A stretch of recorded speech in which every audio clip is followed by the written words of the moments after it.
பழி வாங்குறது, ரிவெஞ்ச் எடுக்கிறேன்னு சொல்லி நெறைய விஷயங்கள நம்ம பார்க்குறோம். நான் ஒண்ணு சொல்லட்டா? யாரையுமே நம்ம பழி வாங்க வேண்டிய அவசியம் கிடையாது. இது ஏன் நான் சொல்றேன்னா, ஏதாவது ஒரு தப்பு பண்ணிட்றாங்க, இல்ல உங்கள கஷ்டப்படுத்துறாங்க. ஏதோ ஒரு சூழல் உங்களை உள்ளாக்குறாங்க இல்லையா? அது ஒரு நல்ல மனசு இல்லாத செயல் தானே! அந்த நல்ல மனசு இல்லாத விஷயமே, அவங்க வாழ்க்கைய வீணாக்கும். ஸோ, அதனால அவங்க இத பண்ணிட்டாங்க, இவங்க இத பண்ணிட்டாங்க. நான் பழி வாங்கணும்னு தேவையே கிடையாது.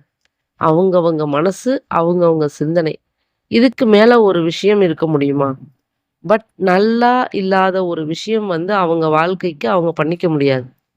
நல்ல சிந்தனை இல்லாத மனிதர்களுக்கே, அதுவே அவங்க சிந்தனைகளே அவங்களுக்கு ஒரு பனிஷ்மென்ட். ஒரு தண்டனையா போயிடும். இது ஒரு ஆழமான பதிவு. சிந்திச்சு பாருங்களேன். புரியும் உங்களுக்கும். நான் எப்பயும் சொல்ற மாதிரி தான்.